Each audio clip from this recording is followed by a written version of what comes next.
Swayam Prabha. Digital India. Educated India.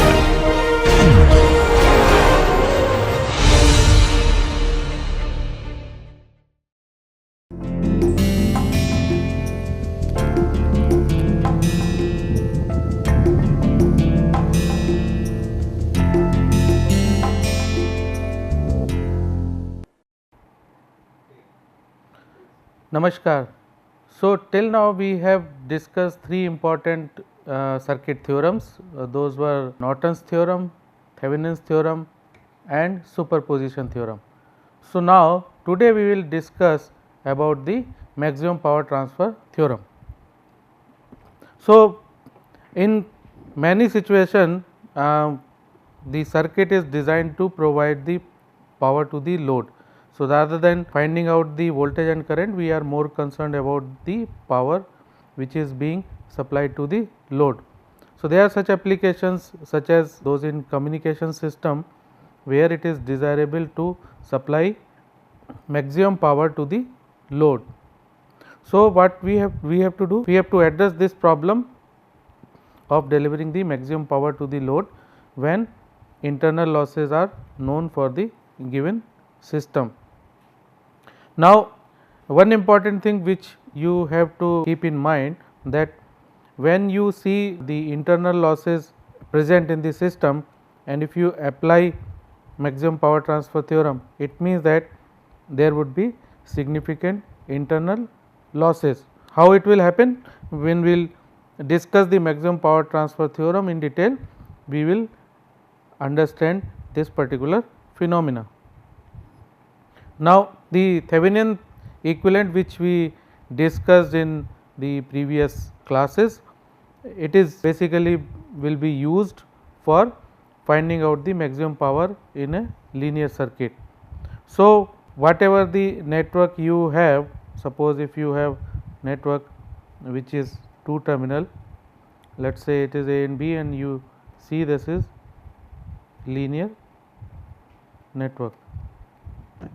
So, this network can be replaced by the Thevenin's equivalent. This we have already seen when we discussed the Thevenin's theorem. So, now whatever the network we have, we can represent with its equivalent Thevenin voltage and Thevenin resistance. Now, what next we have to do? The terminals across which we have just found the Thevenin equivalent, we have to add the load. Now, what we have to find out, that under what condition the maximum power would be supplied by this network to the load. So, what we are assuming here is that the load is variable, so that we can tune the load in accordance with the maximum power transfer condition. So, now if you see the circuit which is having the Thevenin equivalent of the network and then the variable load, that is RL, connected. So, what would be the power in that case? Power would be I square R. In this case resistance R is RL, because we want to find out the power dissipated by this resistance RL. So, the value of current would be, that would be VTH divided by sum of the resistances in the network. So, here we have RTH and RL. So, VTH upon RTH plus RL would be the value of current I, and then square of that is I square, and then multiplied by RL would be the total value of power which would be delivered to the load. Now, if you see this particular equation, VTH and RTH is fixed because this is a network equivalent at one particular point of time. So, for that particular instant, the value of RTH and VTH will remain fixed. The only thing which is variable in this circuit is RL. So, now if you vary the value of RL from 0 to say infinite, and you measure the value of power supplied by the network to the load, then you can draw a curve which will look like as shown in this figure.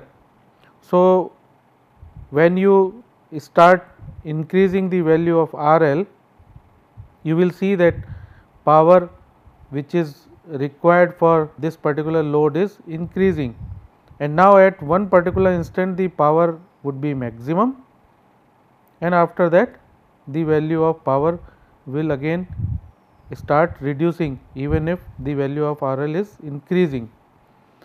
So, from this you can understand that there is one instant at which the maximum power would be supplied to the load, and now what we have to do, we have to find out under which condition or what would be the value of this RL at which the maximum power would be delivered by the network to the load. So, now let us try to find out the values. We have seen that the RL is changing between 0 to infinity. The value which at which the maximum power occurs is RL is equal to RTH. So, if you see this figure, the maximum power transfer to the load happens at the value of RL which is equal to RTH. So, in this particular network, when the value of RL is equal to Thevenin resistance, maximum power transfer happens. How did we find? We find with the help of the power P which we just calculated. Now, let us see how we will say that RL is equal to RTH. So, what we need to do? You know that if we want to find out the optimality condition, what you have to do? You have to differentiate the function which is given here as P. Now, P is nothing but VTH upon RTH plus RL square into RL.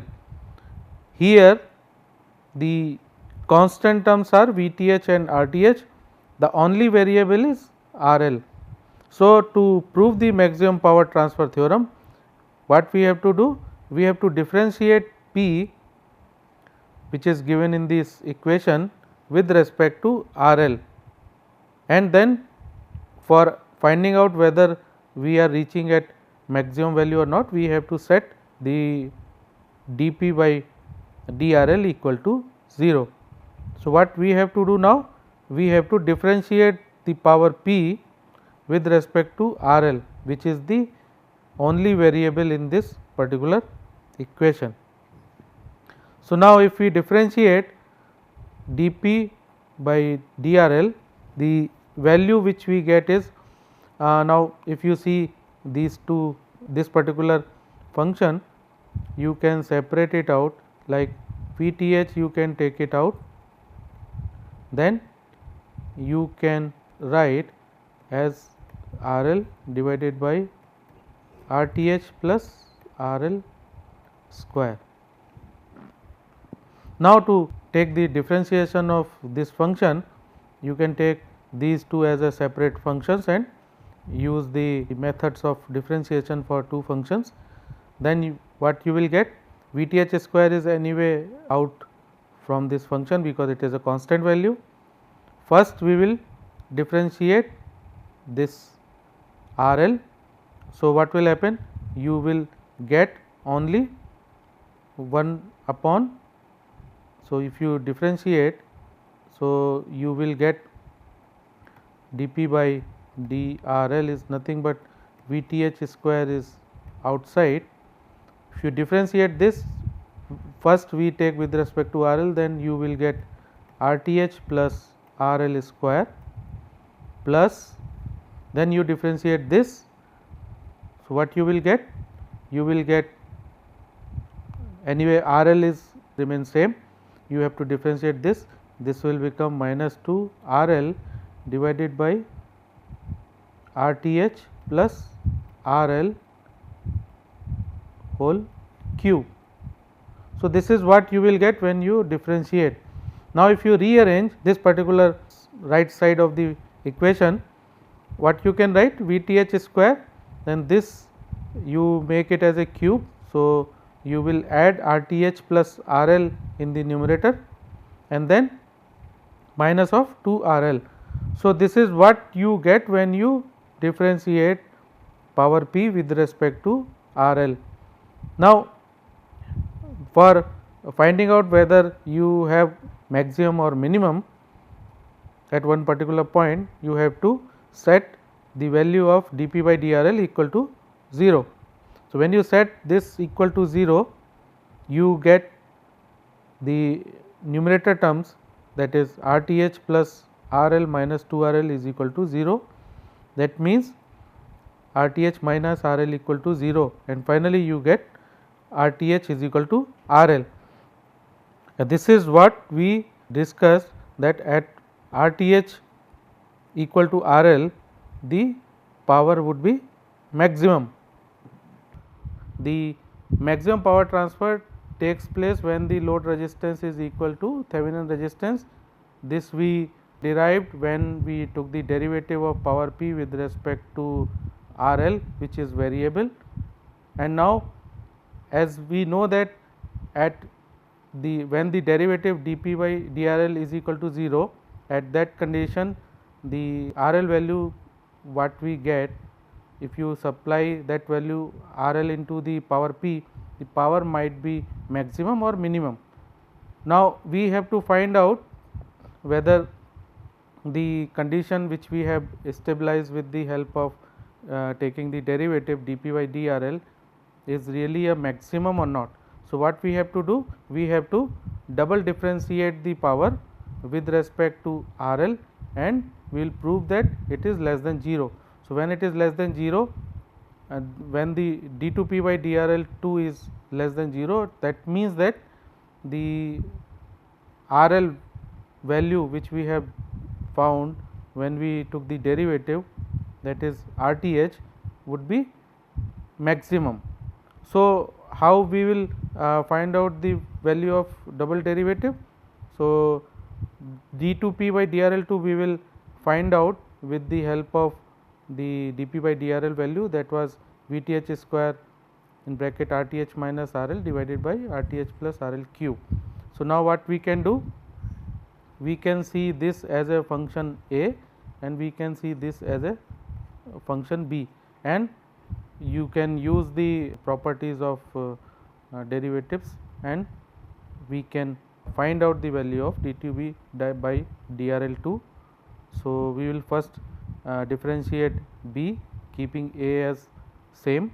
So, we get this term, then next time we keep B as it is and differentiate with respect to A. So, we get the second term.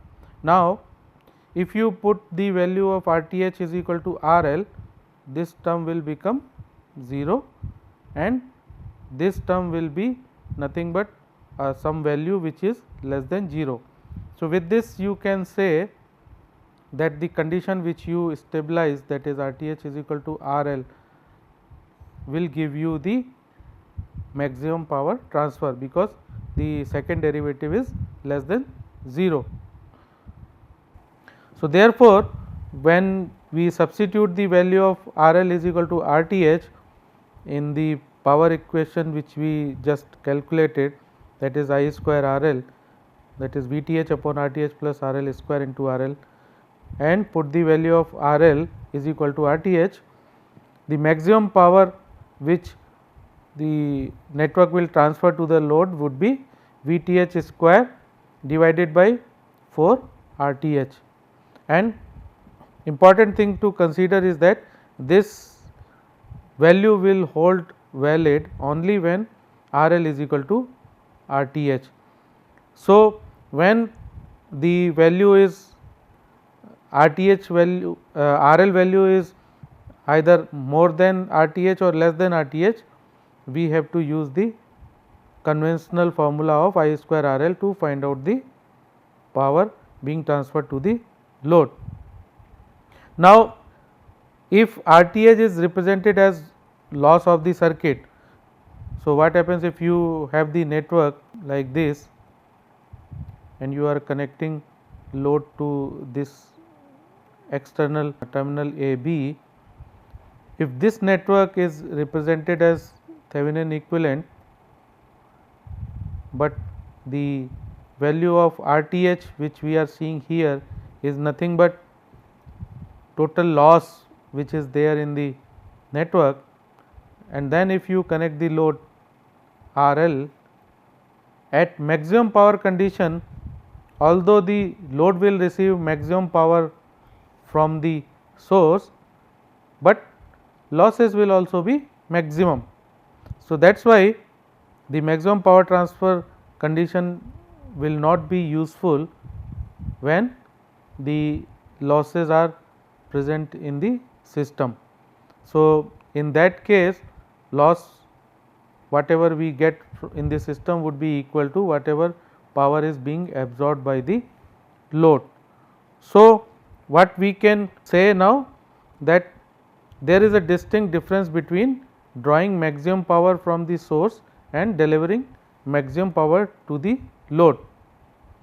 Now, when the load is sized such that the resistance is equal to Thevenin's resistance of the network, so it will receive maximum power from that network. Any change in the load resistance, whether it is increasing or decreasing with respect to Thevenin resistance, it will reduce the power which would be delivered to the load.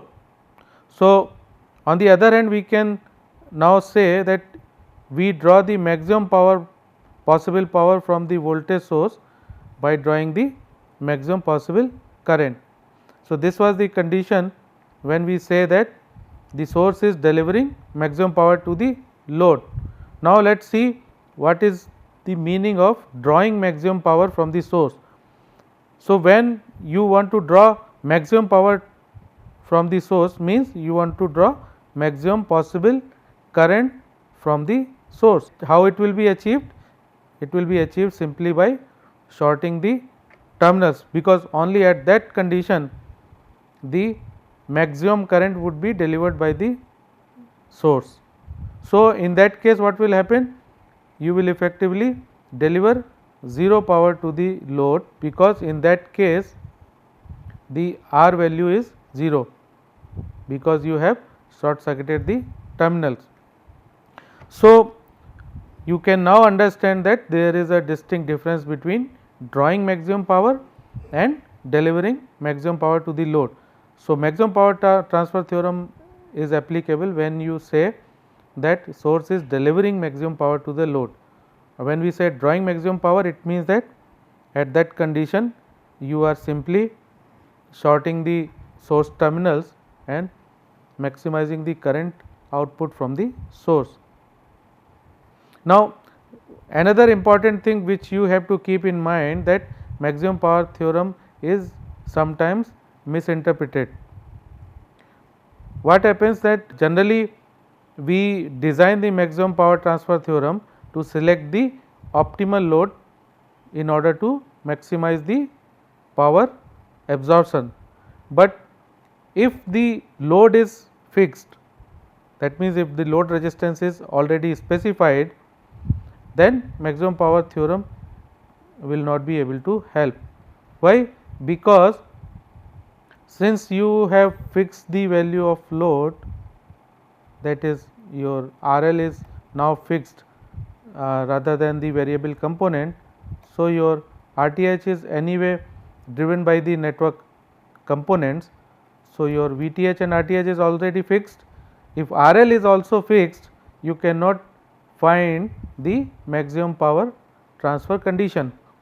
So, in that way, if the load resistance is already specified, the maximum power transfer theorem will not hold.